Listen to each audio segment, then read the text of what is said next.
Welcome to another edition of Daily Airline News focusing on the search for MH370. This is episode 331, Undisclosed Sources of Information. Before we get to that topic, I have an update on Armada 8605 for you. First, for scale, is a screenshot of her location and search pattern in relationship to Western Australia. That's to give you scale.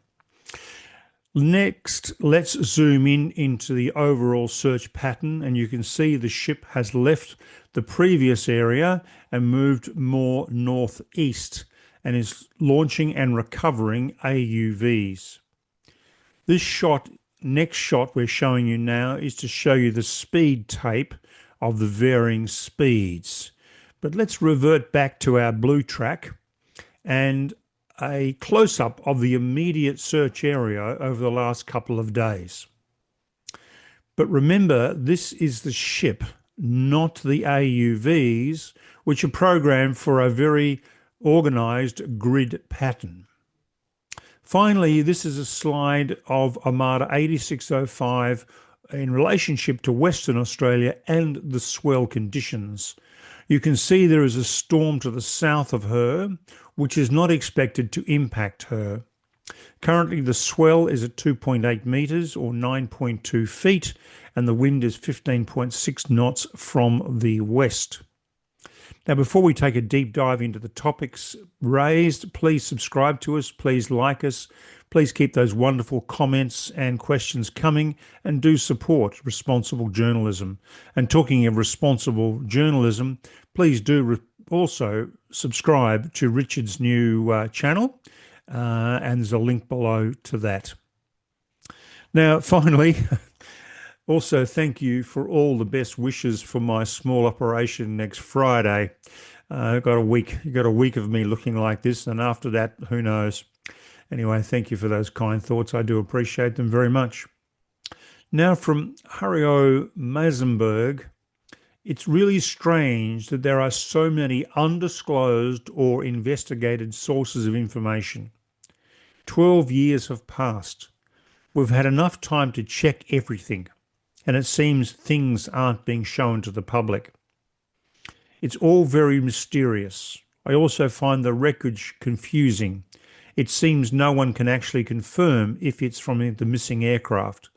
This really is our modern-day Titanic, but unfortunately without survivors. You're right about that.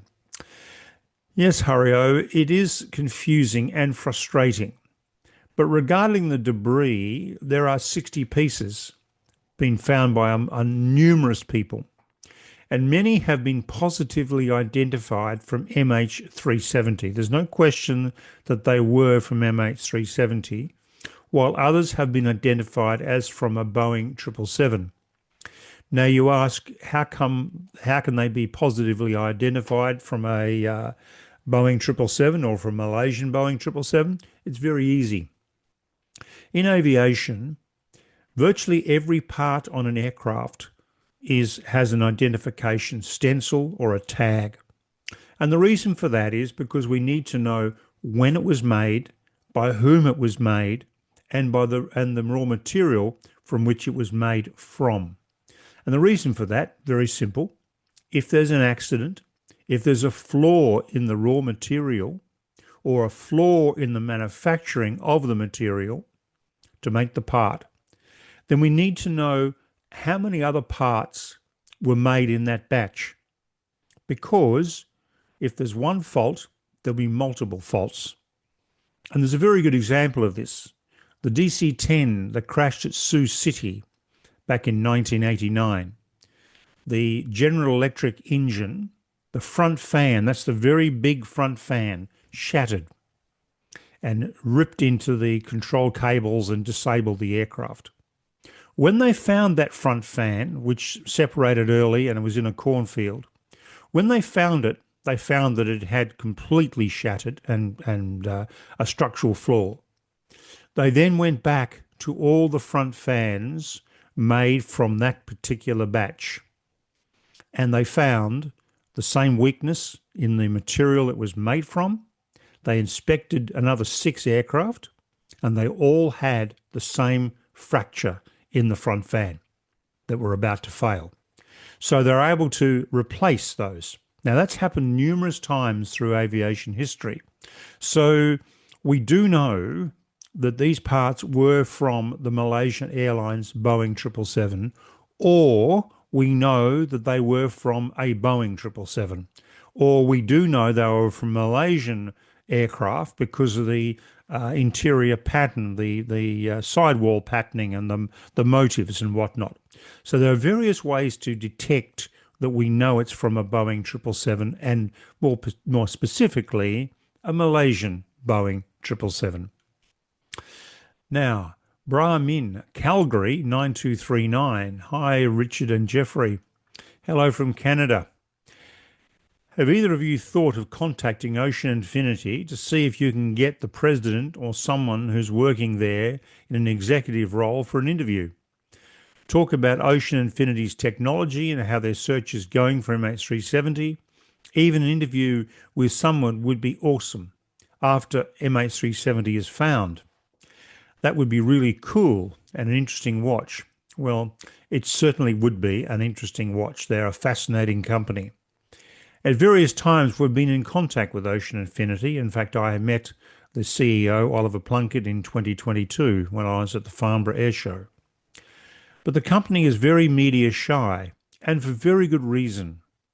Some irresponsible Australian media companies have not treated them well and taken what they've said out of context. So the company has really withdrawn from discussions with the media. And I understand that completely. And in fact, I support that completely.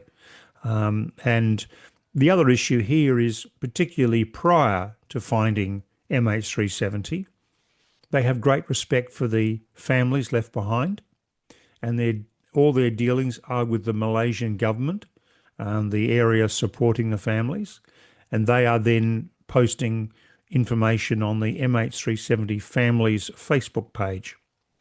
I think that's entirely responsible, and I think that's how it should be done. Yes, I would love to be able to talk to a Ocean Infinity executive. It would be an incredible interview to have, but I do respect the privacy that they wish, and I do respect the families, and they come first. They really do come first. It's all about the families and closure for the families. Now, Max Jack 64. Hi, Jeffrey and Richard. Thank you for your interesting updates. You said in an earlier episode that a ditching would have been impossible and a total breakup is more thinkable. But shouldn't there have been more debris found, such as life jackets, wings, suitcases, etc., found, or whatever floats? So the ditching or the crash of MH370 is a subject that it keeps coming up over and over again, and there's a lot of misinformation and misunderstanding about it, and I absolutely understand why that is. But let me try and explain.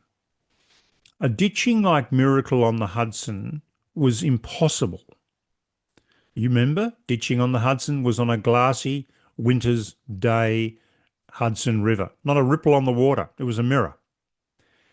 When MH370 crashed, there were 3 to 4 metre swells that day in the area where we believe it crashed. There was a cold front going through and 3 to 4 metre swells.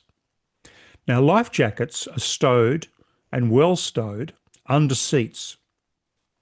The seats are stressed to withstand a 16 G of force, so likely they're still in place. It is my assessment that the plane impacted with considerable force and broke into at least, and I say at least, maybe more, 3 cabin sections, ahead of the wing and behind the wing. So you've got the section in front of the wing, then you've got the wing box and the fuselage attached to that, and you've got the section behind the wing. The impact would have also shattered all the lightweight aerodynamic fairings that give the aircraft its sleek line. So when you see a wing attached to the fuselage, you see this beautifully smooth, contoured. That's not the way it is. Well, it is the way it is, but the actual structure is right angles, the wing box coming into the fuselage and joining with the fuselage at right angles. Obviously, that doesn't work aerodynamically. So they contour it with composite material, fiberglass, and that gives that very nice, smooth, aerodynamic look. But that's the part that shatters. That's the part that breaks into thousands of pieces. So the rupturing of the fuselage would also release some interior structure and panelling.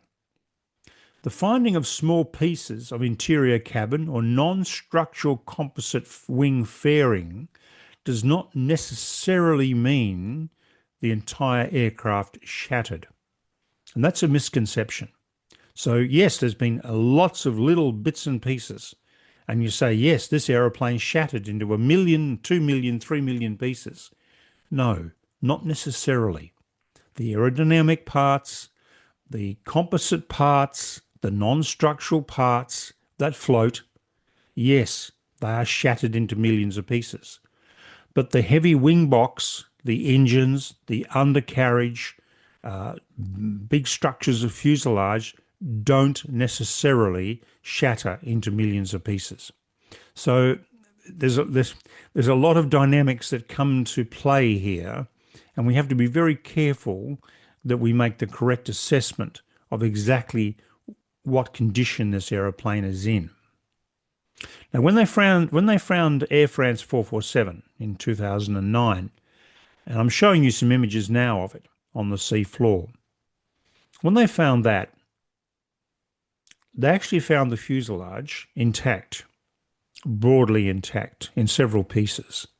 Now, they've never shown that, but I spoke to an executive from Fugro in 2014 when the MH370 search started.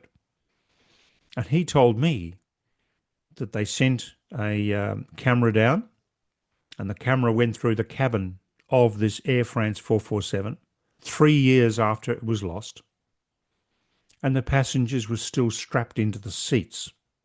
Now, for obvious reasons, that vision has never been released and never will be released. But that's what happened with Air France 447. Now, it was a different sort of crash to MH370, as we understand it, but it still hit the water with massive impact. And make no mistake about it, it was a very forceful crash. And we know that because on the surface there was a debris trail, which we found a couple of days after it was lost. Although the main wreckage was not found till 2 or 3 years later. So let's move on. Mass Kilo 6 Hotel 2 Papa. Thank you, Jeffrey and Richard, for providing these professional updates as you do. Great effort by you both, which is clearly appreciated by many people. As a police sergeant myself in the UK, I'm fascinated by cases such as this. Quite often, large investigations can be difficult to undertake when involving several organisations and/or countries, usually because of a lack of information sharing or joined-up approach. Even more frustrating looking in from the outside to get a full picture of what we know and don't know. One thing I've always been surprised by is the perceived lack of involvement China has had in investigating searching, although maybe I'm mistaken, or they have been involved without public knowledge. Question. I know both of you gents believe the plane came down in the southern Indian Ocean. What we know from the information that has been released seems to suggest this. If the Whisper area and all other areas of interest are searched to satisfaction but nothing is found, will that impact your belief on what you think happened and where it happened to in any way? Or will you still believe 100% that the plane came down in that area, but the data is a little off and the plane likely somewhere nearby? Look forward to more videos on this channel and Richard's. Hopefully for the families, we'll be discussing the finding of the plane soon. Hear on that. Absolutely. Couldn't agree more. China has been involved initially with aircraft and ships. In fact, the bathymetric fly-through that I've been showing over the last few episodes was a joint venture between China and Australia. but not in more recent search efforts. China has been absent.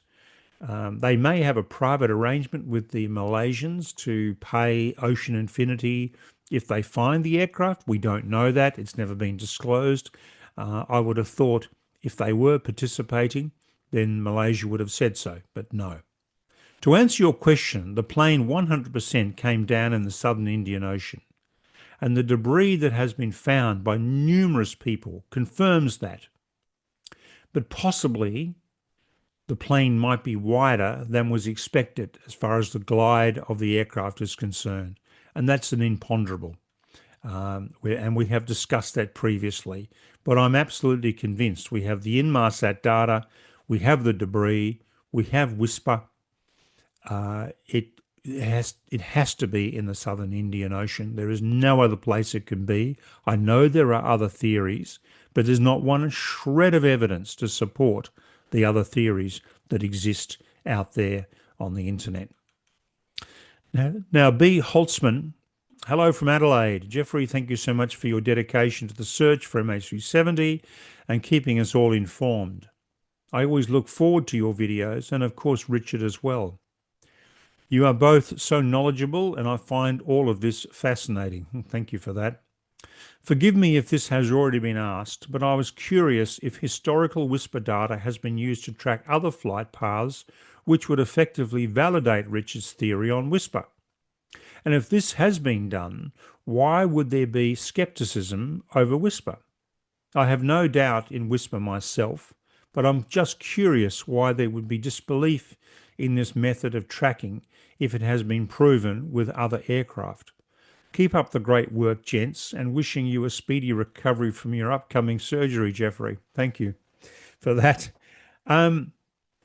I first worked with Richard in 2021, and it was to adjudicate blind tests on Whisper. There were 4 flight paths that I was given by different authorities, and all I was able to give Richard were the runway, heading, and the time of liftoff.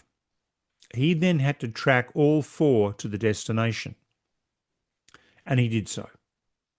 Plus, his numerous papers on Whisper have been extensively peer-reviewed, and it is now in the hands of the University of Liverpool, Professor Simon Maskell, and they're doing all sorts of work in this space.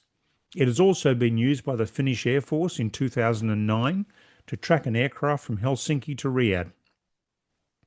So it certainly has been used and peer-reviewed and verified. Why there's all the skepticism? Well, I have my theories on that, but I choose not to share them.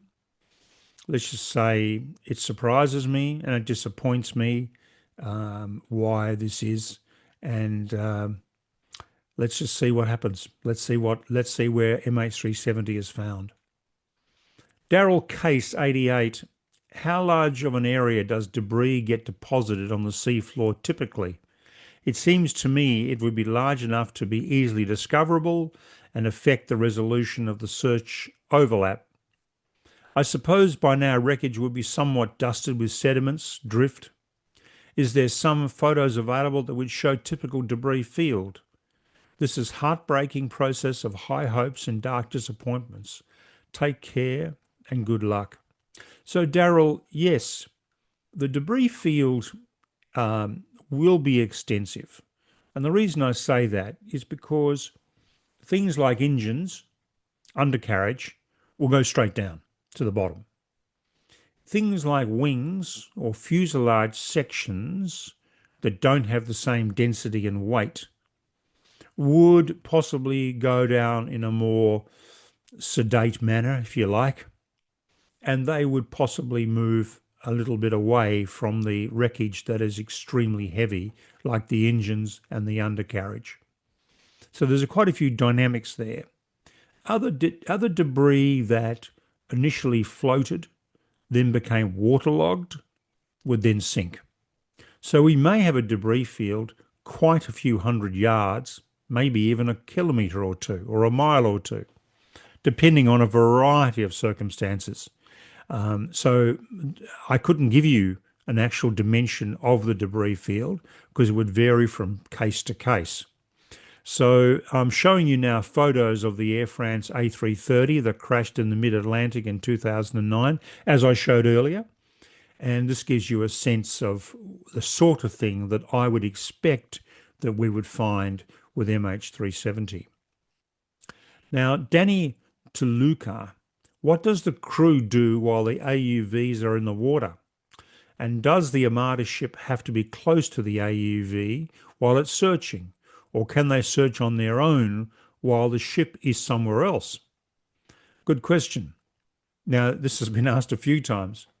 So the AUVs have an endurance of up to 72 hours at 4 knots. Now that depends on the payload and how Ocean Infinity are using them, but they have an endurance of about 72 hours. So the ship can and does go off after launching and launch other AUVs and then picks up the various AUVs at a predetermined location according to the mission profile or the grid search of each AUV. So that's why you see this crazy zigzag pattern on the surface, and people say, what on earth is going on? That's because the ship is dropping one off, then drops another one off, then drops a third one off, then goes up and picks up the first one, which is now moved quite some distance from where it originally was dropped off, again depending on the mission profile. Now, I said the endurance is 72 hours. What we've been finding with Ocean Infinity is that they've been sending these AUVs off on 12 to 24-hour profiles. Again, it depends on a variety of circumstances. But yes, they can and they do leave the AUVs to do their thing. That's why they're so incredibly versatile. It's like a little mini submarine, and off it goes and does its thing. So, yeah, great question. Hope that answers that for you. Now, that's all we've got time for today, viewers. Thank you very much indeed for tuning in. Please subscribe to us and please like us. Please keep those great questions and comments coming. We really do appreciate them very much indeed. And please do subscribe to Richard's channel as well. And as I said, there's a link below to do that. And also, Richard will be joining me on Sunday to do a deep analysis of the search pattern with Ocean Infinity's Armada 8605 since Wednesday. So that'll be a very good episode to tune into with Richard's input. So wherever you are in the world, please do have a lovely and safe weekend. And I look forward to your company tomorrow.